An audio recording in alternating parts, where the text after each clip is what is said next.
It began on an ordinary night that turned extraordinary, a night when the world outside seemed to fall away into silence and darkness.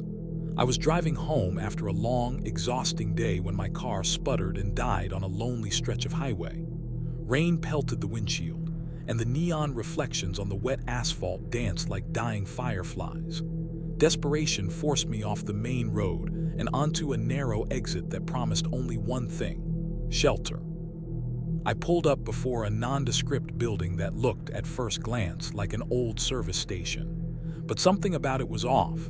A faded sign, barely legible in the dim light, hinted at a name I couldn't quite decipher. With little choice, I stepped out into the cold drizzle, seeking refuge from the storm and the eerie quiet that seemed to swallow the night whole.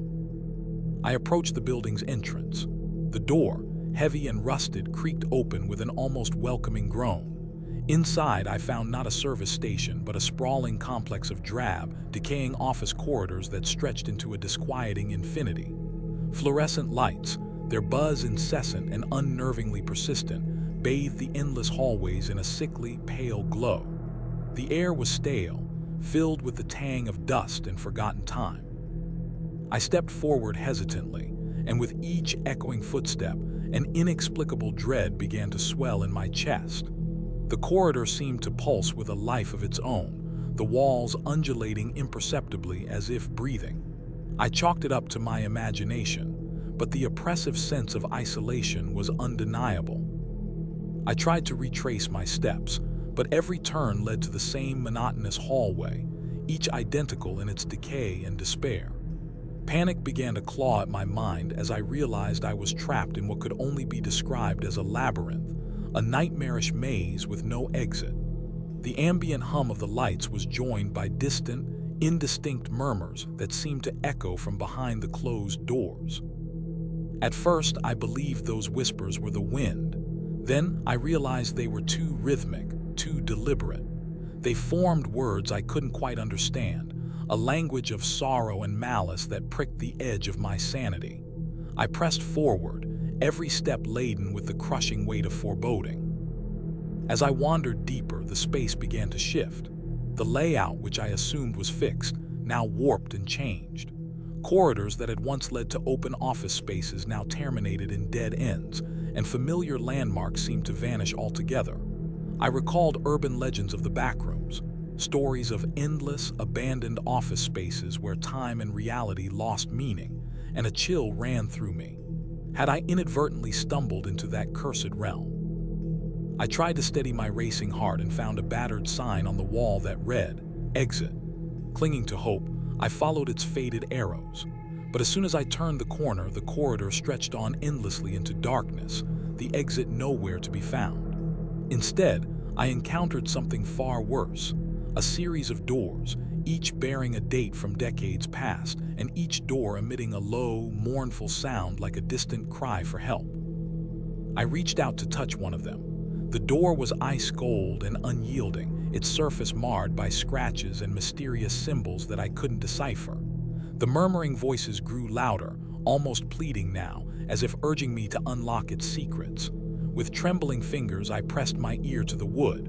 A single word, barely audible, slipped through the layers of sound: "Leave." I backed away, heart pounding, but then something compelled me to continue. It was as though a dark force demanded I know what lay beyond. My rational mind warred with an irrational curiosity that bordered on madness. I chose to open the door marked July 1967. Inside, the room was a frozen tableau of time, a desolate office space filled with ancient, dust-covered files, a typewriter that hadn't clattered in years, and a single chair positioned before a large, grimy window. The view was a nightmare.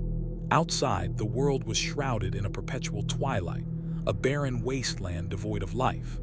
In the corner, I spotted a small, leather-bound journal, its cover worn and pages yellowed with age. I picked it up. The journal belonged to someone named Harold, a man who had written about inexplicable occurrences in these halls, about whispers that grew into screams, about shadows that moved of their own accord, and about a presence that stalked the corridors at night.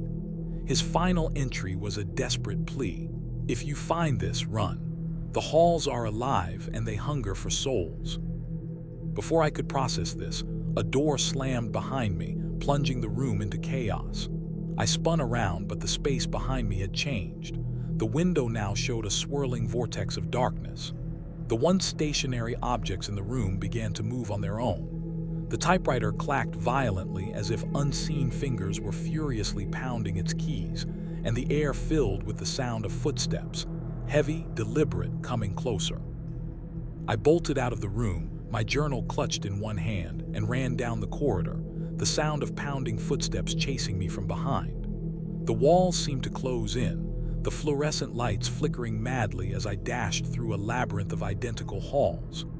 Every turn led to more confusion, rooms that shouldn't exist, hallways that spiraled off into infinity, and a pervasive sense of being watched by unseen eyes. At one point, I paused in a narrow hallway where the silence was so profound that even my breathing seemed unnaturally loud. In the distance, I heard a whisper, clear and cold, recite my name. My blood ran icy as I spun around, but there was nothing there, only the oppressive emptiness and the relentless hum of the lights. Time lost all meaning as I wandered deeper into that cursed maze. I began to question my sanity. Was I truly alone? Or was something else lurking just beyond the reach of the light? Every sound, every rustle in the dark, was a reminder that I was no longer in the realm of the familiar. I was in a place where every moment was a battle against the creeping dread of the unknown. I found myself in a vast, open area that resembled an office atrium. Here, the fluorescent lights flickered in an erratic rhythm, casting grotesque, shifting shadows that danced along the polished but dusty floor. In the center of the atrium stood a solitary desk, upon which rested an old rotary phone. It rang once, twice, and then fell silent. I hesitated, the ringing echoing in my ears, until I reached out and picked up the receiver. A cold, dead voice whispered, "You shouldn't have come here." The line went dead, leaving me trembling in the unnatural silence. I dropped the phone and ran again, each step fueled by a primal terror. I passed through corridors that seemed to defy the laws of physics, hallways that looped back on themselves, staircases that led nowhere, and doors that opened onto voids of impenetrable darkness. I began to notice unsettling details, names scrawled in smudged ink on the walls, dates that never seemed to change, and reflections in the polished surfaces that weren't my own. Eventually, I stumbled into a small room that appeared to be a break area, a relic from another era, with a dusty vending machine and peeling motivational posters. I collapsed into a threadbare chair, my mind reeling, and for a moment, I allowed myself to think of escape. But deep in my gut, I knew that there was no way out, that I was now a permanent part of these endless halls. The lights dimmed further and the ambient hum of the building grew louder, almost as if it were a living heartbeat. Then came the voices, overlapping whispers that spoke of despair, of eternal confinement, of souls lost in a labyrinth of desolation.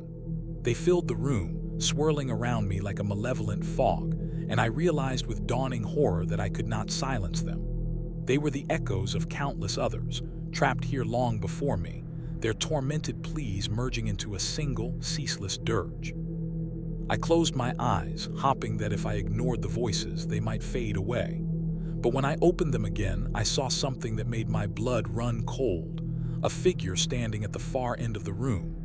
It was a man, or at least something that resembled one, with hollow eyes that burned with an unearthly light. His face was contorted in agony, and he reached out toward me with trembling hands. "Help me," the figure moaned, its voice barely audible over the cacophony of whispers. I couldn't tell if it was a plea for salvation or a trap designed to lure me deeper into madness. I hesitated, the weight of my isolation pressing down like a suffocating shroud. As I rose to follow the figure, the room around me began to twist and distort.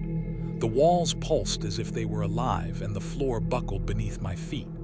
I ran, frantically, blindly, through corridors that now seemed to shift at will. Every direction led me further into the heart of the labyrinth, and every sound, every whisper, reminded me that I was never truly alone. I don't know how long I ran. Time was meaningless in that cursed space.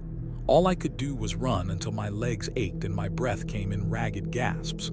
The fluorescent lights overhead flickered with maddening irregularity, casting a strobing light on faces I wasn't sure were real. Shadows morphed into twisted visages of torment, and the distant sound of a heartbeat, slow, deliberate, and ominous, echoed through the halls. Then, in a moment of stillness that was more terrifying than the frantic chase, I found myself standing before a heavy metal door. It was the only exit I could see, a promise of escape amid the endless nightmare. My hand trembled as I reached for the cold, rusted knob. Before I could turn it, however, a chilling voice whispered from behind, "You belong to us now." I spun around to find the corridor empty, yet I felt countless eyes upon me, watchful, hungry, and ancient. In that instant, I knew that my fate was sealed.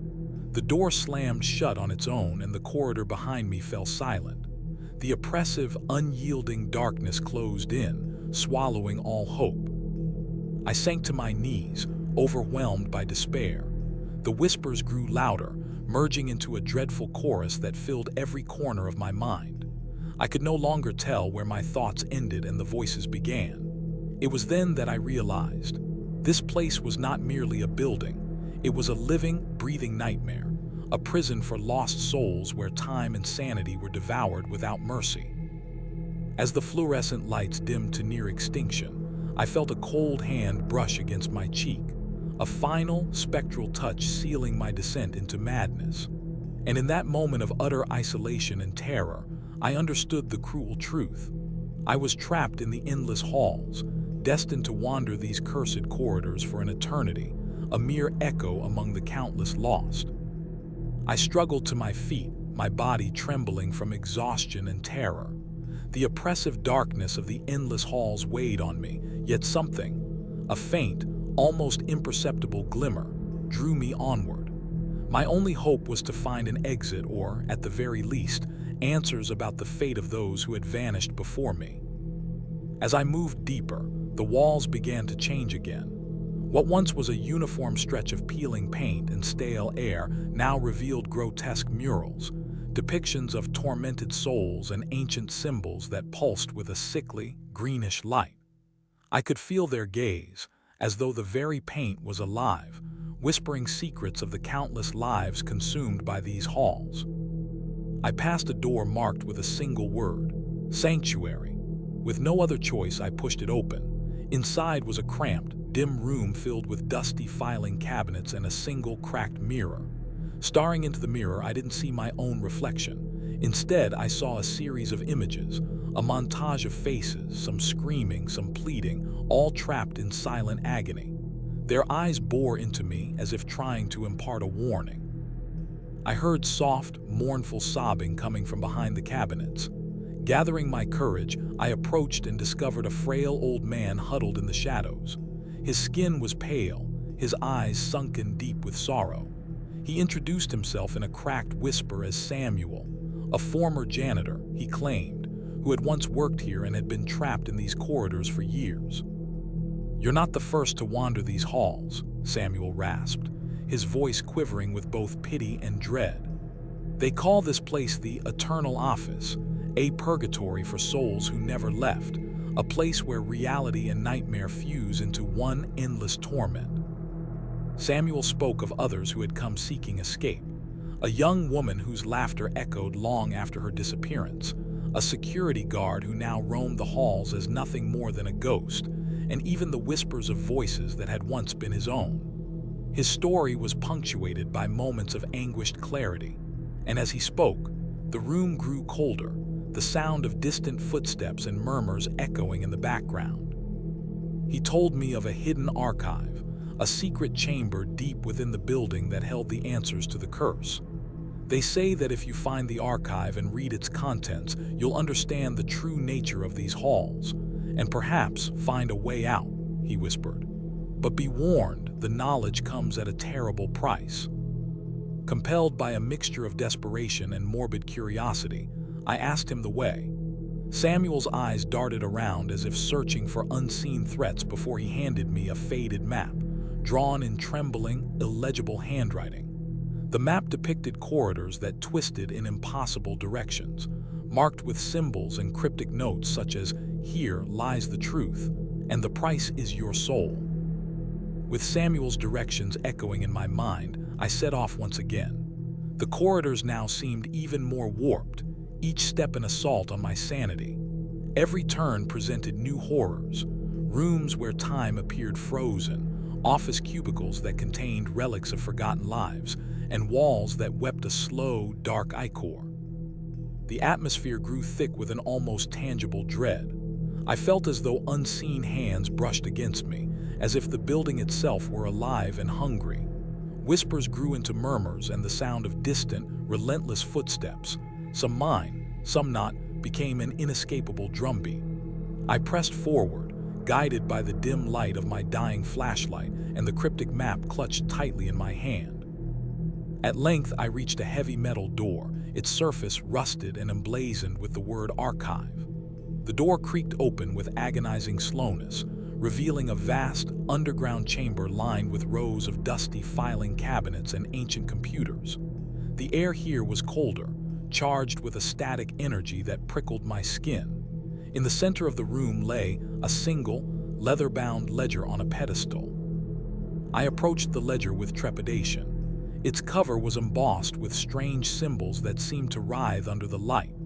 Opening it, I discovered page after page of names, dates, and cryptic entries describing events that defied rational explanation. The ledger chronicled the histories of those who had become lost in these halls, their hopes, their fears, and ultimately their eternal entrapment. One entry in particular sent shivers down my spine. It detailed the final moments of a young woman named Emily, whose desperate attempt to escape had ended in madness. Her final words were scrawled hastily. "They come for us when the lights go out, and you can never leave." As I read, I felt a cold, suffocating presence behind me. I turned, and there, in the flickering half-light, stood a figure, a woman in tattered clothing, her eyes hollow and unseeing. Her gaze met mine, and for a moment I was paralyzed. The whispers around me crescendoed into anguished cries as she slowly raised a trembling hand. I couldn't tell if she was reaching out for help or warning me away, but before I could react, the ledger snapped shut on its own, and the chamber plunged into darkness. I bolted from the archive, the echo of my footsteps drowned by the overwhelming sound of disembodied voices. The building's layout shifted once more, as though mocking my attempts to escape. Corridors elongated, doors disappeared, and the oppressive feeling of being watched grew unbearable. I ran through a maze of shifting hallways, each turn leading me deeper into a vortex of fear and despair. At every corner, I glimpsed fleeting shapes, shadowy figures that vanished as quickly as they appeared. I could no longer trust my senses. The line between reality and nightmare had blurred beyond recognition. Suddenly, I stumbled into a vast atrium, a stark, open space with a glass ceiling that revealed a sky of oppressive, swirling clouds. In the center of the atrium was a massive clock, its hands spinning wildly as if caught in a temporal loop. The entire space pulsed with a malevolent energy, and I felt as if the building itself were counting down to my doom. As I approached the clock, I saw it, a figure standing at its base, cloaked in darkness, its features obscured. The presence radiated pure malice. The clock's ticking grew louder, synchronized with the pounding of my heart. I tried to speak, but no sound emerged, only a deafening silence that pressed in from all sides. Then, in a voice that seemed to come from everywhere at once, it whispered, "Your time is up." The words reverberated through the atrium, and the clock's hands slowed to a halt. In that frozen moment, I saw visions of all those who had been trapped here before me, faces contorted in terror, reaching out as if begging for release. Overwhelmed by a surge of despair, I sank to my knees. The walls around me began to weep, and the air filled with a chorus of mournful voices. I realized with horror that these halls were not just a prison, they were a repository for the souls of the damned, forever ensnared by the curse of the endless backrooms. In that crushing moment, I understood the true nature of the nightmare. Escape was an illusion. The building fed on our hope, our fear, until nothing remained but the echo of our final screams.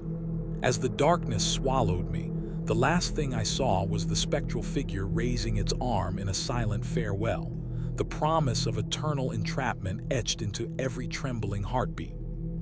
I was never seen again. I staggered from the atrium, my mind reeling with images of ghostly faces and the haunting, frozen clock. The silence that followed was as oppressive as the whispers that had tormented me throughout my journey. Every fiber of my being screamed to run, yet every step I took led me deeper into the heart of this living nightmare. I pressed forward along a corridor that had transformed before my eyes, walls that pulsated as though they were breathing, floors that rippled underfoot like the surface of a disturbed pond. The relentless hum of fluorescent lights now seemed to throb in sync with my heartbeat. With each passing moment, reality unraveled further. The boundary between the physical and the paranormal blurred into a maddening haze. In the distance, a faint glow beckoned me, a promise of an exit, perhaps salvation. I hurried toward it, driven by a desperate hope that I might finally break free of this eternal prison. But as I rounded the corner, the corridor bifurcated into an impossibility of passageways, each stretching into darkness with no discernible end. I clutched the tattered map that Samuel had given me, though its cryptic symbols now made little sense. The map's lines and annotations dissolved like ink in water, as if the building itself were erasing the path to escape. Despair clawed at my mind. Every effort to flee only tightened the grip of the halls upon me. I turned a corner and nearly collided with a mirror. At first, I hoped it would reflect the familiar image of my desperate face. Instead, the mirror revealed a vision of the past, a montage of countless lost souls, faces filled with terror, anguish, and resigned despair. Their eyes bore into me, pleading silently for release from the eternal torment of these corridors.